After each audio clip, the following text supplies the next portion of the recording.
Good lord, I'm going to be hearing a lot of my own voice. Let's get this started then. I have a lot of talking to do. So I'll be Crystal. This video is made for people like myself who are new to the Monster Hunter series, and World was their first game. If, like me, you are interested enough by World to purchase Generations Ultimate and delve into the old school style of hunting, there's probably some things you want explained. With GU having been out for a little over a month, most New World hunters will have either reached or be approaching the endgame. While the primary purpose of this is to give some baseline information on hyper monsters, I will break down tempered monsters first in an effort to tether them back to a familiar concept. I'll make some personal notes and comparisons of the two towards the end. Let's get to it. To begin, from my understanding, tempered monsters are monsters that have been exposed to the life energy seeping from the Everstream and Elder's Recess deep underground. These monsters have been exposed to this energy long enough where it has affected their appearance and their strength. Tempered monsters are stronger, faster, and shinier than their normal counterparts. You first start seeing their tracks after you defeat Xeno'jiiva and unlock your hunter rank. You will not see these tracks during hunts, but you will run into them during expeditions. After collecting enough tracks, you will receive an investigation that you can grab from Astera, which will allow you to hunt said monster. Tempered monsters come in 3 threat levels. From HR 13 to 29, you can only find and hunt threat level 1 monsters, which consist of things like Baroth, Puke, and other things of similar strength. Great Jagras and Dodogama aren't included for some reason. At HR 29, you get a quest to fight 2 tempered Basilges, and upon completion you can start finding threat level 2 tracks. This encompasses all of the higher tier Apex monsters. Finally, at HR 49, you receive a quest to fight tempered Kirin. If you do this, you can find threat level 3 tracks, which just includes Elder Dragons. Also to note, if you don't complete these quests, your HR will not continue to grow, so it serves as a type of soft lock. Like I said before, tempered monsters are stronger and faster than their normal counterparts. While the damage they do is noticeably greater, whether or not their health pool is higher still seems to be in debate. Other than that, there are no more significant changes to their behavior, as they share the same patrol routes and movesets as their normal counterparts. So what's the point of fighting them if they're essentially just the normal monster that does more damage? Well, tempered monsters provide you with 3 materials that are imperative to reaching your max potential in endgame. The different threat level investigations will provide you with 3 different types of streamstones, which are needed in the melding pot and for augmenting armor. They will also give you weapon streamstones, being either warrior or hero streamstones, which you use to augment, well, your weapons. Lastly, you receive Fey Stones, and from them, you get the main RNG grind of the game, which is to get decorations for your armor. The harder tempered investigations will usually yield rarer decorations. A player with armor and weapons that aren't augmented is noticeably less powerful than one with fully augmenting gear. Augments allow you to do things such as upgrade your armor past its normal limits, and add perks on your weapons like increased attack, lifesteal, better crit chance, or defense. Delving into the tempered monster grind also opens up the full extent of my personal favorite part of World, which is making mix sets. The more decorations you have, the more options for sets. Quick side note, there is such a thing as arc-tempered monsters, and these are exclusive to Elder Dragons so far, and they're event monsters only. These variants have incredibly increased attack and much larger health pools, but they do also have tweaks to their behavior and occasionally new moves. Okay, I hope you're ready to hear the word hyper a lot, because I'm ready to say it a lot. To be blunt, I have no idea what the hell hyper monsters are in terms of the narrative. Even in the game, they pretty much just tell you that they exist, and because of that you should kill them, because that's your job as a hunter. Once you reach HR 6 in the Hunter's Hub, you'll receive clearance to fight hyper monsters. But not fully. You'll have access to 3 hyper quests and that's it. Once you complete 2 of these quests, you unlock all the other hyper monsters, which there are a lot of. There are a lot of differences between hyper monsters and their normal variants. Basics first. Hyper monsters are way healthier than their normal variants. In some cases, they have double or almost triple their normal health pool. In terms of behavior, there are 3 very important things to note. 1. Hyper monsters do have differing movesets to their normal counterparts. I'll give you a quick example. Tigrex will normally charge you 2 or 3 times before stopping. A Hyper Tigrex will often charge you and then immediately turn around and throw boulders when it would normally be recovering. The second important thing that even I seem to constantly forget is that Hyper Monsters will never get tired. Now, this may not seem like a big deal at first, but to put this into perspective, I will say two things. Hyper Nargacuga. This jumpy bastard doesn't have much health even when he's hyper, but he's fast and has a lot of leaping attacks and he does a lot of damage. But usually, my strategy is to just poke at him until he tires out and then just kill him. But that kind of strategy doesn't work with Hyper Nargacuga, and it makes his fight very, very long.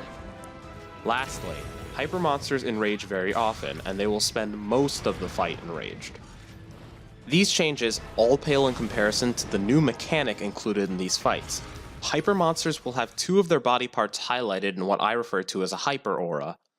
When you hit that body part, your screen will flash and you'll gain a chunk towards your Hunter Art gauge. This is how the game rewards you for playing aggressively against Hyper Monsters, but this is a very dangerous way to play because of what Hyper Monsters do with these hypered body parts. An attack from a Hyper Monster using one of these body parts will make a distinctive noise before being unleashed.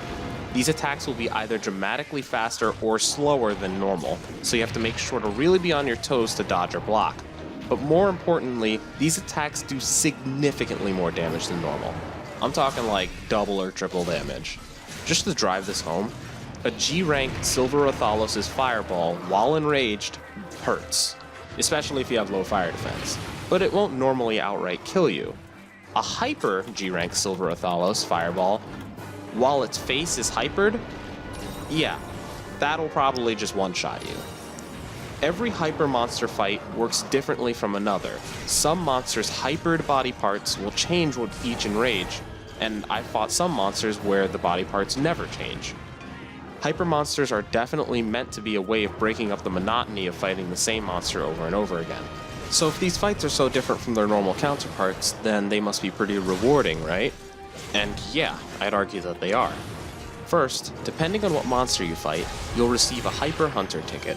This ticket will vary in level from 1 to 6 based on how powerful the monster is that you fought, and if it was high rank or G rank.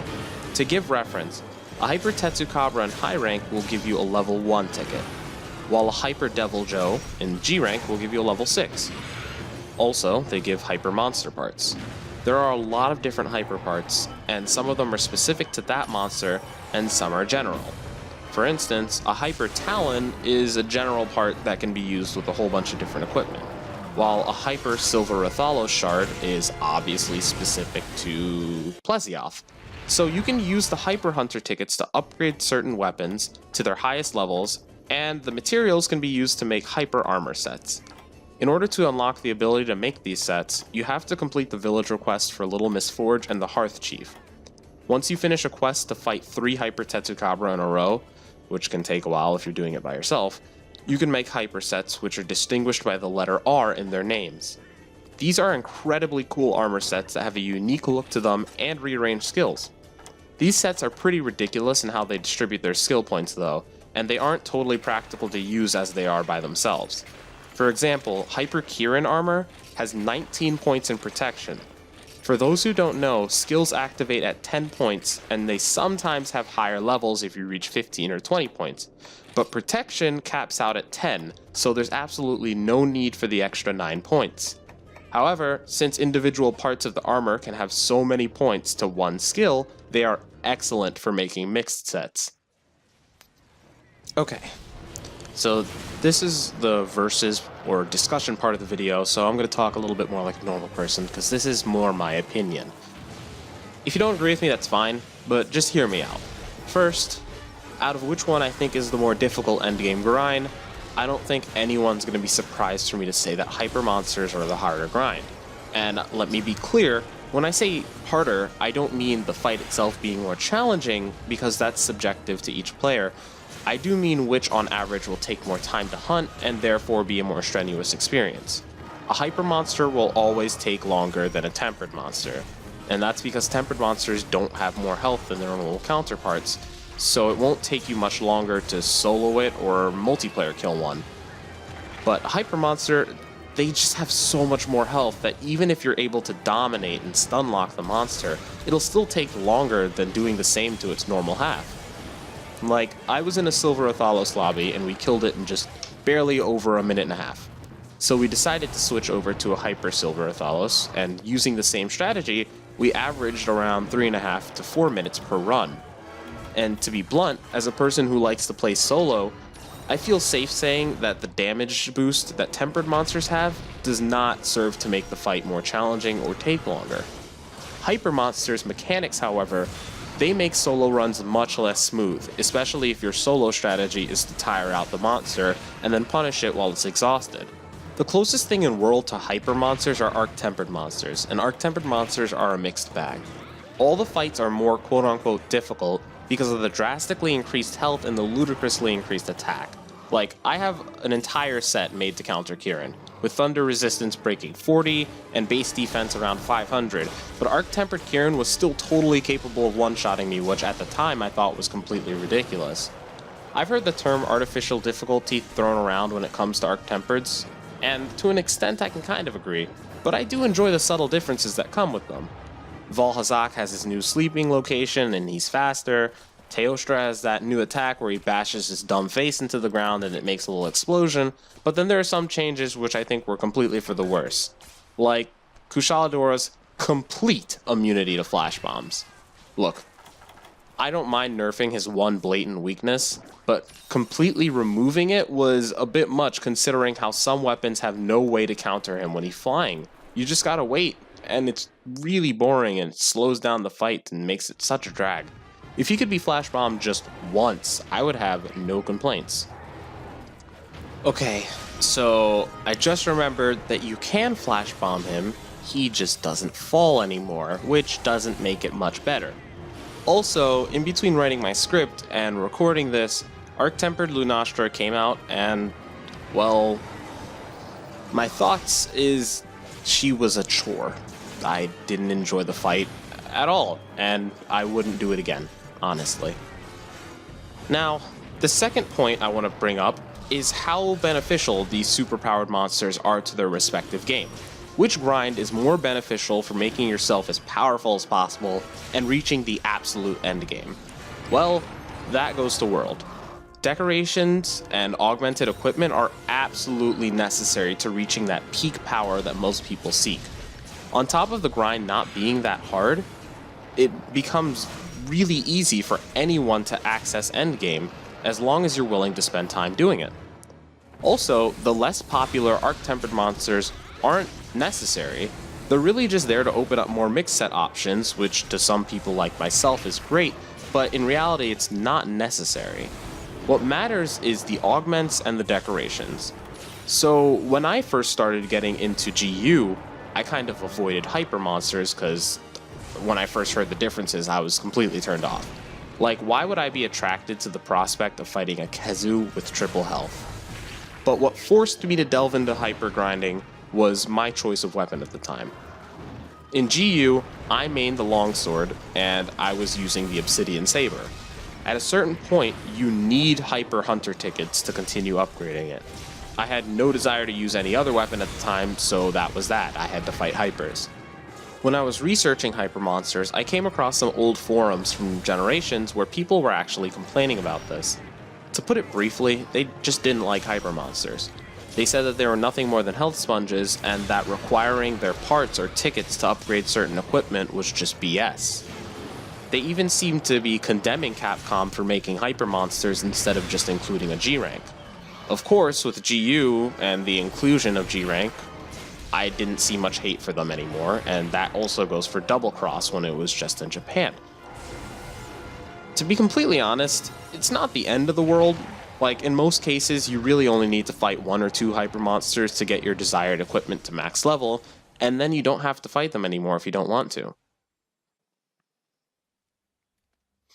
All in all, I do like the hyper monster system better. I think it was done better in all ways except for its inclusion in the narrative of the game. But I would like to make a case here that I don't think tempered monsters are lazy, and I don't think that they're going to replace G rank. This system of taking normal monsters and tweaking them to be stronger or act differently goes way back in Monster Hunter's history. I mean, let's be fair, doesn't that exactly describe the way that subspecies work?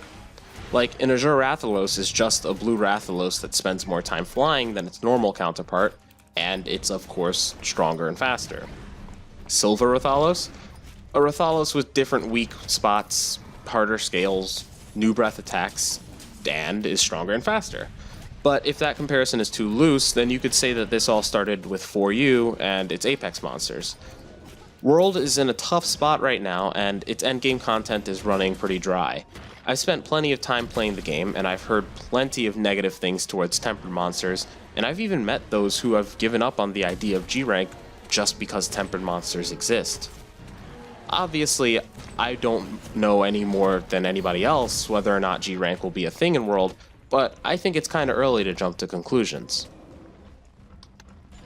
If you've made it this far, then I'd like to sincerely thank you for watching. I'd also like to apologize for the first video being so long. Also, since I just realized I didn't introduce myself, my name is Blair, and if you want to know how to say the channel's name, it's Phookinada. If you have any further questions about hypermonsters, please leave them in the comments below, and I'll do my best to answer them. With both World and GU in consideration, I've finally broken 1,000 hours in Monster Hunter, so if there's anything you'd like explained from either game, I'm pretty confident I can answer it either in a reply or in a new video.